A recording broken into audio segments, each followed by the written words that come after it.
কাজে সেই শিক্ষাটা যদি আমি পাই তাহলে কিন্তু আমার মধ্যে সেই পরিমিত বোধটা আসবে।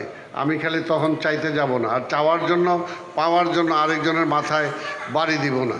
আমাদের এখানে দেখেন এই যে যত কিছু হয়, এই বাংলাদেশে যে একটা রাস্তা বানাইতে আমার যত টাকা লাগে, ভারতে এই যেটা ছিল শেখ হাসিনা অন্যায় করছে, আবার বলছে এই যে বিদ্যুতের দাম দেখেন, বিএনপি যখন ছিল তখন বিদ্যুতের দাম কত ছিল, এখন কত, আজকে বিদ্যুতের দাম এত বাড়াইছে। তারপর আবার বলে কি এই বেশি কথা কইবা বিদ্যুতের লাইন কাইটা দেব, অর্থাৎ এটা কি মনে তার পকেটের টাকা? অর্থাৎ আমি তো তাকে কোথায় নিয়ে গেছে। আমরা তো এইগুলো থেকে শিক্ষা দরকার যে আজকে শেখ হাসিনা এত পাওয়ারফুল, বললে এটা হয়ে যায়, কিন্তু আজকে দেখেন আল্লাহ ধরে না, যখন ধরছে একেবারে শেষ, একেবারে শেষ। তা মানিজ্যতটা কই রইল?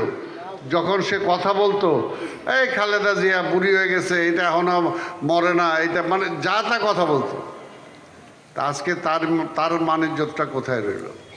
সেই খালেদা জিয়া ঠিকই আজকে সে থেকেও ছাড়া পাইছেন, বিদেশে চিকিৎসার জন্য গেছেন।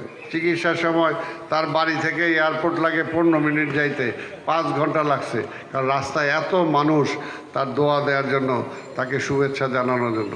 আর শেখ হাসিনা হ্যাঁ মানুষ হয়েছে, মানুষের ওরে দৌড়ানোর জন্য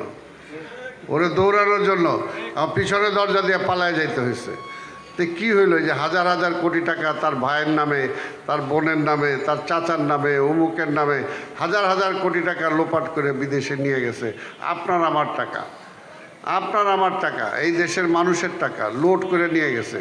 তা আজকে সেগুলো কি সে ভোগ করতে পারতেছে না? তো দেখছেন না, এর আগে এক বড় ব্যবসায়ী, ওই যে যমুনা গ্রুপের মালিক বাবুল সাহেব, এর আগে যখন করোনা হইল, করোনার সময় বলছে আল্লাহ তুমি আমার সব কিছু নিয়ে যাও, তবু একটা আমার চিকিৎসার, আমার অন্তত এইটা থেকে রিলিফ দাও, এই যে কষ্ট পাইতেছি আমি, এই কষ্টটা থেকে আমাকে বাঁচাও। কিন্তু তখন তার বাঁচার উপায় নাই। এই জন্যে আল্লাহ যতটুকু দিছে সেই সময়টুকু আমাকে সেইভাবে কাজে লাগাইতে হবে। তাই আজকে আমি বেশি কথা বলতে চাই না। আজকে দেশের যে অবস্থা, এই অবস্থায় যাতে আমরা ভালো থাকতে পারি সেটার জন্য চেষ্টা করে। সে ভালো থাকার জন্য যেটা আমরা বলতেছি, গত 18 সালের নির্বাচনে দাঁড়াইছিলাম আমি আপনাদের এখানে, অনেকে ভোটও বেশিরভাগ লোক ভোট দিতে পারেন নাই, বেশিরভাগ লোক জোর করে ভোট নিয়ে চলে গেছে। তারপরও দেখছে যে জিততে পারে না, রাত্রে 1টার সময় রেজাল্ট দিয়া তারপর জেতানো দিছে। তাতে লাভ হয়েছে কি? কোনো তো লাভ হয় নাই। প্রত্যেকের যে মানুষের জন্য দেন, বস্তিতে যে ঘুমায় তারও জন্য 24 ঘন্টা একদিন, আর যে দালানে ঘুমায় তার জন্য কিন্তু 24 ঘন্টা একদিন। রাস্তার মাঝখানে দেখবেন হকার একটা দিব্যি গাড়ি চলতেছে, তার মধ্যে নাক ডাইকা ঘুমাইতেছে।